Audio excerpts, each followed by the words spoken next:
s'il existait réellement un niveau de force mentale et physique qui te rend presque impossible à arrêter? Un état où la peur n'a plus d'emprise sur tes décisions, où le stress ne brouille plus ta lucidité, où la fatigue n'est plus une excuse, mais simplement une sensation que tu observes sans lui obéir. Un niveau où tu continues d'avancer, quoi qu'il arrive. Ce niveau existe, et il ne vient ni de la motivation, ni du talent, ni d'une vie parfaite. Il vient d'une transformation intérieure profonde que peu de gens acceptent de traverser.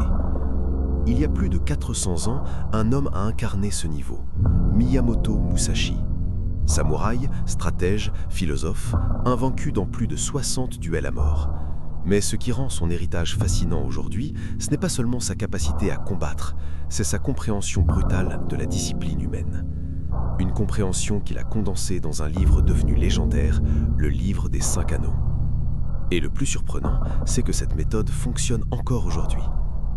Imagine un homme moderne, pas un athlète, pas un guerrier, pas un génie, juste quelqu'un d'ordinaire. Il se réveille fatigué, il travaille sous pression, il promet souvent de changer mais repousse toujours au lendemain. Il vit avec une anxiété constante, une surcharge mentale permanente, une sensation d'être débordé par sa propre vie. Chaque semaine, il se dit qu'il va commencer à s'entraîner, mieux manger, mieux dormir, mieux se concentrer. Chaque semaine, il échoue. Lentement, quelque chose se brise. Ce n'est pas son corps, ce n'est pas son intelligence, c'est son identité. Parce que chaque promesse non tenue détruit la confiance qu'il a en lui-même. Puis un jour, une idée simple mais violente apparaît. Son problème n'est pas le manque de motivation, son problème est qu'il dépend de la motivation. La motivation est instable, elle dépend de l'humeur, du sommeil, du climat, des émotions, des circonstances. Elle disparaît dès que la difficulté apparaît. Et pourtant, la société moderne répète qu'il faut être motivé pour agir. C'est une illusion confortable, mais c'est une illusion dangereuse. Musashi ne parlait jamais de motivation, il parlait d'entraînement, de répétition, de pratique quotidienne, de suppression des distractions. Il ne cherchait pas à devenir inspiré, il cherchait à devenir fiable.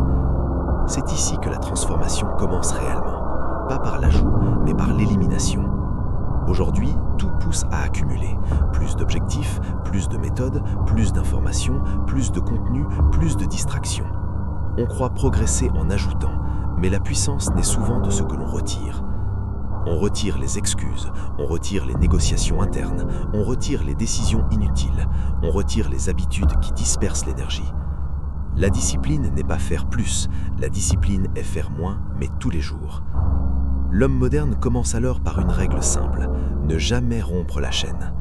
Chaque jour, un minimum d'entraînement physique, chaque jour, un minimum de silence mental, chaque jour, une action difficile accomplie volontairement. Peu importe l'humeur, peu importe la fatigue, peu importe les circonstances. Au début, c'est facile, puis c'est inconfortable, puis c'est dur, puis c'est très dur. Le cerveau proteste, le corps résiste, les excuses apparaissent sous des formes intelligentes et séduisantes. Aujourd'hui, je mérite une pause, je recommencerai demain, ce n'est pas grave si je saute un jour. Mais chaque fois qu'il agit malgré la résistance, quelque chose change profondément. Son cerveau apprend une nouvelle identité. Il apprend que l'action ne dépend pas de l'envie. Il apprend que l'effort n'est pas négociable.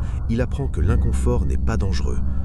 La résilience n'est pas un talent, c'est une adaptation neurologique, une adaptation émotionnelle, une adaptation identitaire. Et un jour, sans qu'il s'en rende compte, la résistance disparaît. Les actions difficiles deviennent normales, l'entraînement devient une évidence, le calme remplace l'agitation. C'est ici que la vraie transformation apparaît. Pas dans la performance, pas dans les résultats visibles, mais dans le calme. Un calme que rien ne peut briser, ni la pression, ni l'échec, ni la critique, ni l'incertitude. Parce que le plus grand combat a déjà été gagné, le combat contre la résistance intérieure. Sous pression, il existe deux types de personnes, ceux qui attendent de se sentir prêts et ceux qui agissent même quand ils ne sont pas. Avec le temps, l'écart devient immense. Les premiers deviennent fragiles face aux obstacles, les seconds deviennent stables, solides, presque impossibles à arrêter. Ce niveau n'est réservé qu'à une élite. Il est réservé à ceux qui acceptent l'inconfort quotidien, ceux qui acceptent de renoncer aux excuses, ceux qui comprennent que la discipline n'est pas une prison, mais une libération. Parce que lorsque tu n'as plus besoin de motivation pour agir, tu deviens libre.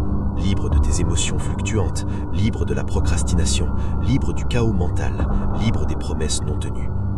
Et ce n'est peut-être pas cela le vrai sens de la force mentale et physique, devenir quelqu'un sur qui on peut compter, quelles que soient les circonstances. Alors la question n'est pas de savoir si tu es capable de changer. La vraie question est beaucoup plus simple et beaucoup plus difficile. Qu'es-tu prêt à éliminer pour devenir inébranlable ?